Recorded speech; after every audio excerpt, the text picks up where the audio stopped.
রূপকথার মতো সুন্দর গ্রামের নাম রূপপুর। সেখানে এক দাদিমা থাকত, আর তার ছিল এক বিশাল মুরগির খামার। চোরের অত্যাচারে দাদিমা অস্থিষ্ট হয়ে গিয়েছিল। দাদিমা ছিলেন খুবই শান্ত, সহজ সরল দেখতে, কিন্তু দারুণ বুদ্ধিমতী। ওই গ্রামে একটা দুষ্টু ছেলে ছিল, নাম তার পটলা। পটলা ভীষণ পেটুক, দুষ্টু ছিল। সে একদিন দাদিমার খামারে মুরগি চুরি করতে আসে।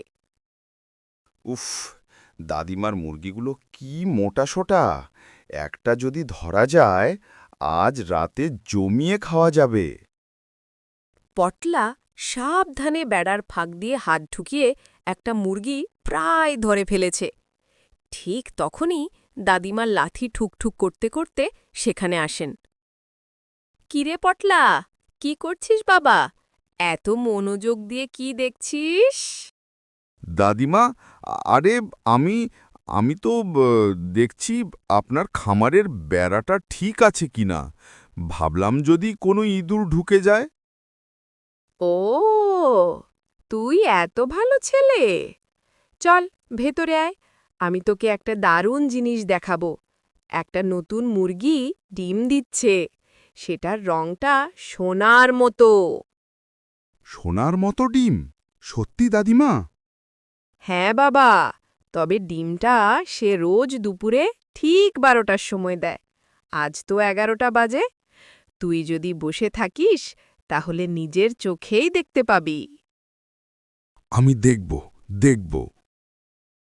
পটলা আগ্রহ নিয়ে খামারের সময় মাটির ওপর বসে থাকে, আর দাদিমা চুলায় পিঠে ভাঁজতে বসেন। শীতকালে গরম গরম ভাপা পিঠে দেখে পটলার জিভে জল চলে আসে। দাদিমা বলেন, বস বাবা বস, সোনারঙা ডিম দেখতে তো সময় লাগবে।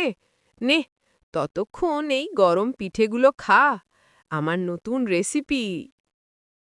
পটলা পিঠে দেখে খুশি হয়ে চুরির কথা ভুলে গিয়ে বলে, দারুণ পিঠে! এ তো স্বাদের পিঠে যে কত দিন খাইনি। সে তাড়াতাড়ি পিঠে খেতে শুরু করে। পটলা মন দিয়ে পিঠে খেতে থাকে। দাদিমা লাঠি ঠুকতে ঠুকতে বাড়ির ভেতরে চলে যান। পিঠে চিবোতে চিবোতে পটলা বলে, বাহ, দাদিমা তো দারুণ পিঠে বানায়। সোনারঙা ডিমটা কখন দেবে? সে ঘড়ির দিকে তাকায়, তারপর আবার পিঠে খায়। ঠিক 12টা বাজার সময় হয়। পটলা উৎসাহ নিয়ে মুরগির দিকে তাকায়।